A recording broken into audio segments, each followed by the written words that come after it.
திருப்பாவை 6ஆம் பாசுரம். புள்ளும் சிலம்பின கான் என்பது தோழிகளை எழுப்பும் பாடலாகும். இதில் பறவைகளின் ஒலி கேட்கிறது, சங்கின் ஒலி கேட்கிறது. பேய் முளைப்பால் குடித்து சகடத்தை உதைத்து ஆதிசேஷனின் மேல் பள்ளி கொண்டிருக்கும் கண்ணனின் பெருமைகளை பாடி முனிவர்கள் தியானிக்கும் இறைவனை நாம் எழுப்ப வேண்டும். கூட்டமாக சென்று பாவை நோன்பு நோற்க வேண்டும் என ஆண்டாள் அழைக்கிறாள். இந்த பாசுரம் கண்ணனின் பல அவதாரங்களை நினைவுபடுத்தி பக்தியுடன் அவனை அணுகுமாறு வலியுறுத்துகிறது. பாசுரத்தின் வரிகள் என்னவென்றால்: பறவைகள் ஒலி எழுப்புகின்றன, பறவைகளின் அரசனின் கோயிலில் சங்கின் பேரொலி கேட்கிறது.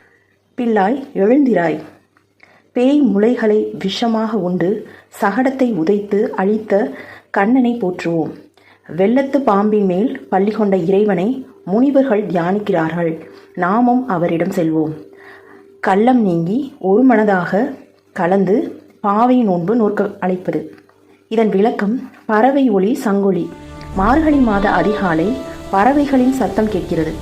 திரு பரமபதத்தின் பெருமாளின் கோயிலில் இருந்து வரும் சங்கொலி கேட்கிறது.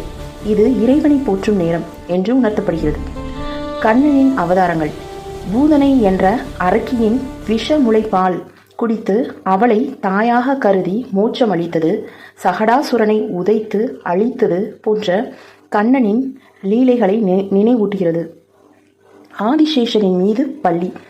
வெள்ளத்து அரவில், அதாவது ஆதிசேஷன் துயில் கொள்ளும் இறைவனை முனிவர்கள் யோகத்தோடு தியானிக்கிறார்கள். அந்த பெருமானை நாமும் சென்று சேர வேண்டும். கூட்டமாக நோன்பு.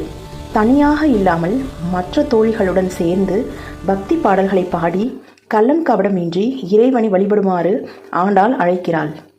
இதன் முக்கியத்துவம் என்னவென்றால், இந்த பாசுரம் கண்ணனின் பல அவதாரங்களை நமக்கு நினைவுபடுத்துவதோடு அனைவரும் ஒன்று சேர்ந்து இறைவனை வணங்க வேண்டும் என்று கூட்டு பக்தியை வலியுறுத்துகிறது.